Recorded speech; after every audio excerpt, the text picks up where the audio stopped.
A boy disguises himself as a scarecrow to escape pursuers, but soon, several thugs with vicious dogs find him. As the dogs bark ferociously at the scarecrow, the leader, an old man, notices something suspicious. He steps closer and quickly spots a terrified face hidden in the sack. However, instead of exposing the boy's disguise, he grins wickedly and steps back. He then signals his men to open fire on the scarecrow. The intense barrage of bullets instantly turned the scarecrow into a hornet's nest.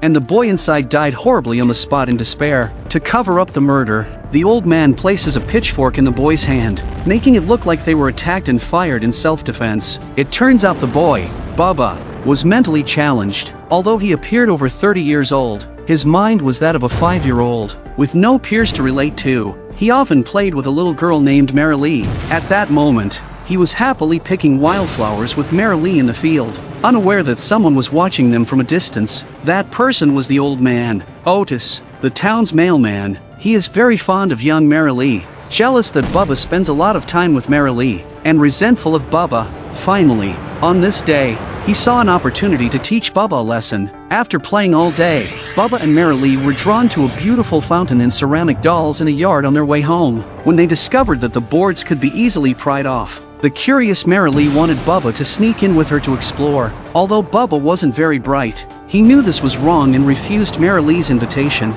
But Marilee, not heeding his advice, went in anyway, only to be suddenly confronted by a large black dog that barked at her incessantly. Terrified, Marilee ran, and the dog immediately gave chase. In desperation, Bubba broke through the boards to save her. However, he was too late. By the time he rescued Marilee from the dog's jaws, the Marilee was covered in wounds and had lost consciousness. Seeing this scene, Marilee's mother mistakenly believed Bubba was the culprit. The news quickly reached Otis, who had long wanted to teach Bubba a lesson. His eyes lit up with excitement, but they mistakenly thought Marilee was dead. Without police authorization, Otis gathered a group to capture Bubba. At that time, a frightened Bubba was running desperately toward home. When he noticed people approaching with dogs, he became even more terrified and rushed home, telling his mother everything. His mother, who trusted her simple-hearted son, knew he wouldn't harm Marilee, and told him to hide like they used to play hide-and-seek. Soon, Otis and his men arrived.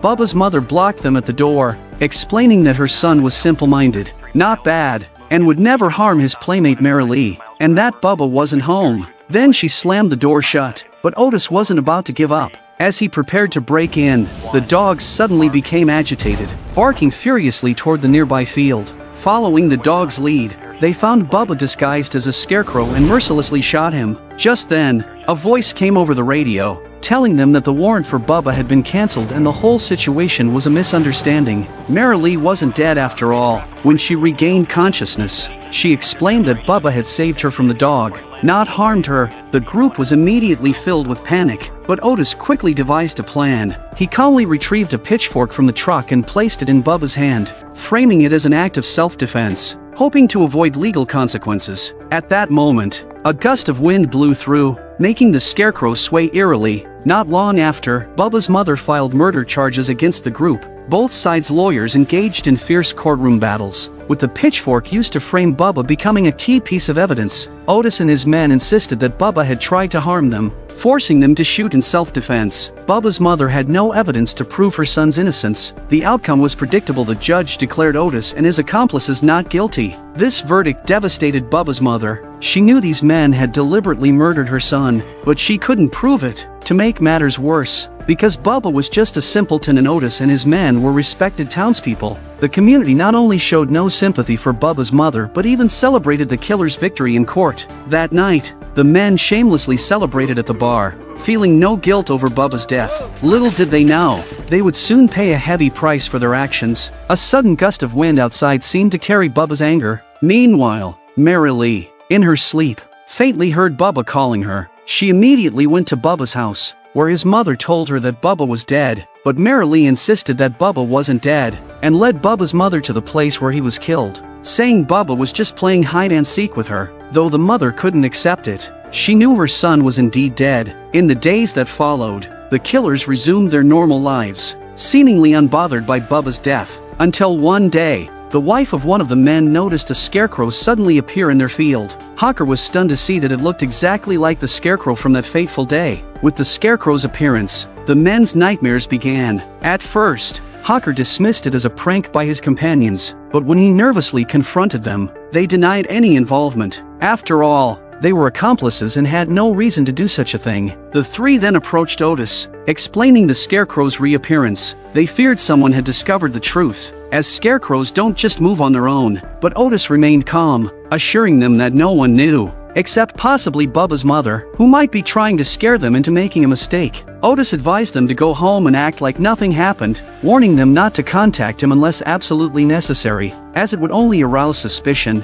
At night, Hawker drives home, drunkenly, to the field, only to find that the scarecrow has disappeared and all that remains is a wooden frame. Without hesitation, he kicked it down, but just as he was about to head inside, he heard a noise in the barn, where the polisher had mysteriously turned on. After he turned off the machine with a confused look on his face, some more straw fell from the roof of the building. Hawker climbed up the ladder, iron rod in hand, cautiously approaching the wooden crate, thinking the culprit was hiding inside. But then the machine suddenly restarted, causing a startled Hawker to lose his balance and fall. Although he managed to grab a nearby wire, he soon lost his grip and fell into the high-speed polisher, where he was gruesomely ground to death. The next day, as Otis was having breakfast with his family, he learned from his father that Hawker had been shredded to pieces. Otis rushed to the scene. He arrived just as the police were packing up Hawker's remains, with his grieving wife being escorted to a police car. Since no evidence of foul play was found, the police ruled Hawker's death an accident. Otis was convinced of this, but his two remaining companions found it hard to believe. After all,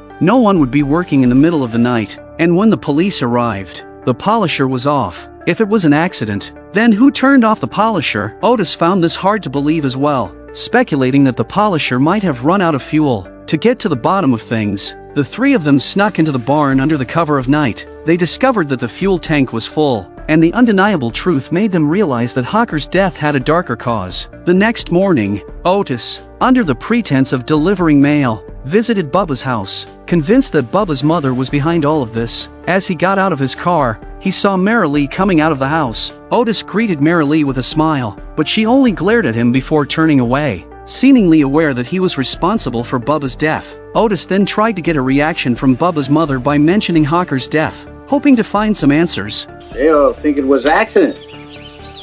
I don't. That's so? There's other justice in this world. Besides the law. It's a fact.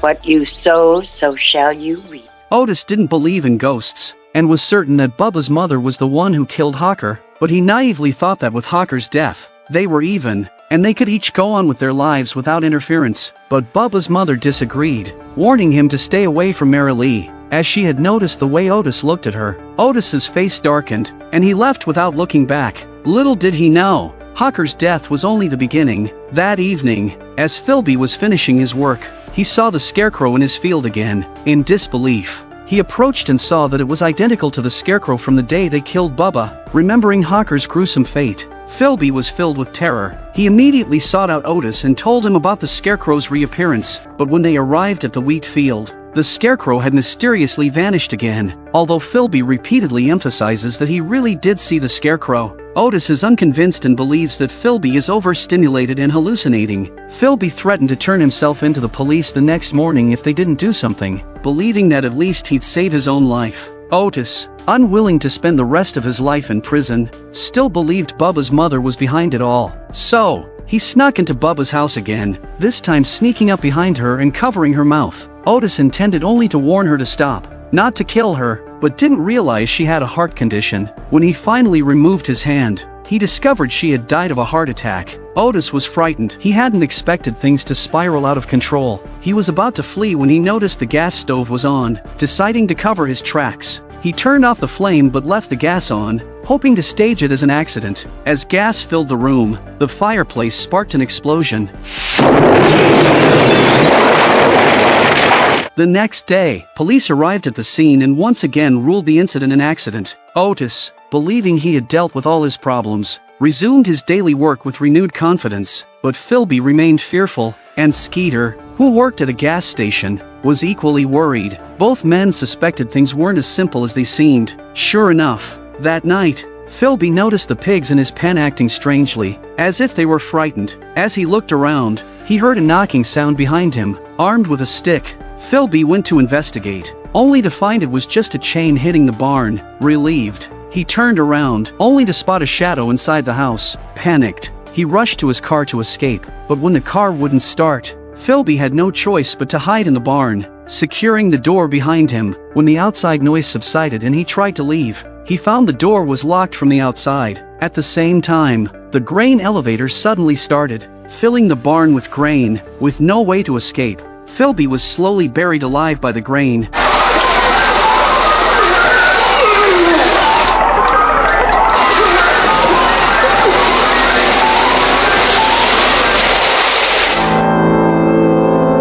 Hearing the news, Otis rushed to the gas station to tell Skeeter about the horrifying event. Desperate to save his own life, Skeeter decided to turn himself in, but Otis forcibly stopped him. Otis, still in denial, believed everything was just a series of accidents and refused to believe that Bubba, who was dead, could be seeking revenge. To prove his theory, Otis took Skeeter to the cemetery and together, they dug up Bubba's grave. But when Skeeter opened the coffin, he was shocked to find that Bubba's body was missing. Terrified, Skeeter scrambled out of the grave, determined to go to the police immediately. Otis chased after him, tackling him to the ground, but by now, Skeeter was beyond reasoning, and nothing Otis said could calm him down. Left with no choice, Otis pretended to agree with Skeeter's plan to turn himself in, and lured him back to the grave. He convinced Skeeter to restore Bubba's grave before going to the police. Naively believing Otis, Skeeter jumped back into the grave and closed the coffin lid.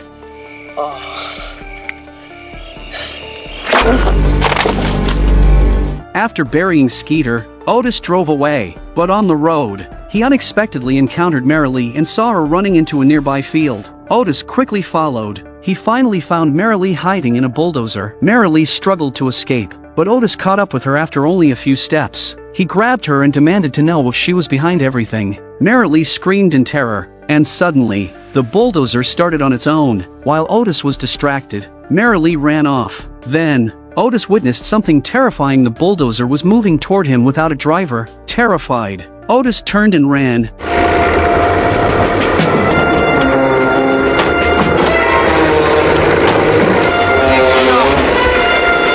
Not realizing that he hadn't been out long before he ran into the Scarecrow behind him. The Scarecrow's pitchfork stabbed into Otis's body, the same pitchfork Otis had used to frame Bubba. In the end, Otis paid with his life for his actions, while Bubba, whose spirit had inhabited the Scarecrow, continued to watch over and protect Marilee.